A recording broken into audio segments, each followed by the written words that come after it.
मित्रांनो, बऱ्याच वेळेस आपण असं ऐकतो की आईच्या दुधाचं कर्ज हे फेडता येत नाही, दूध का कर्ज वगैरे यासारखे अनेक पिक्चर आपण पाहिले असतील. एके दिवशी असाच प्रश्न एका मुलाला पडला आणि तो मुलगा स्वामी विवेकानंदांकडे गेला. तो स्वामी विवेकानंदांना म्हटला की स्वामी विवेकानंद, मला एक सांगा की आयुष्यामध्ये किंवा प्रत्येक व्यक्तीच्या जीवनामध्ये आई आणि वडील या दोघांचं महत्त्व सारखंच असताना देखील आईच्याच दुधाचे कर्ज फेडता येणार नाही किंवा आईचे पांग फेडता येणार नाही असं का म्हटलं जातं?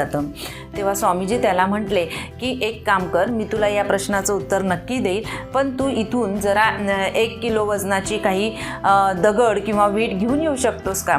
तो मुलगा पळत जातो आणि पटकन 1 किलो वजनाची वीट घेऊन येतो आणि स्वामीजी त्या विटेला त्या मुलाच्या पोटावरती बांधतात आणि त्याला सांगतात की तुला ही वीट तुझ्या पोटावरती 9 तास ठेवायची आहे आणि 9 तासानंतर तू माझ्याकडे जर आलास तर मी तुला तुझ्या प्रश्नाचं उत्तर देईन. त्याला वाटतं काय, वीटच बांधलेली 1 किलो वजनाची, त्यामुळे तो पळत पळत जातो. पण नंतर या विटेचं त्याला ओझं वाटायला लागतं. तो जेवू शकत नव्हता, श्वास घेऊ शकत नव्हता, इवन त्याला झोपतासुद्धा येत नव्हतं त्या विटेमुळे आणि त्यामुळे तो अस्वस्थ झाला. त्याला वाटलं की नको बाबा, 9 तास कशाला वाट बघायची आणि तो 3 तासातच स्वामीजींकडे जातो आणि स्वामीजींना म्हणतो, स्वामीजी, मी तर तुम्हाला एक छोटासा साधा प्रश्न विचारला होता, पण तुम्ही तर ही वीट बांधून मला शिक्षाच केली. स्वामीजी, तुम्ही पाहिजे तर मला माझ्या प्रश्नाचं उत्तर नका देऊ, पण ही वीट आधी सोडा. मी नाही या विटेसोबत काहीही करू शकत, ना जेवण करू शकत, ना व्यवस्थित श्वास घेऊ शकत. तेव्हा स्वामीजी उत्तरतात की अरे, तुला तर तुझ्या प्रश्नाचं उत्तर मिळून गेलं. तो मुलगा थोडा कन्फ्यूज होतो, गोंधळतो.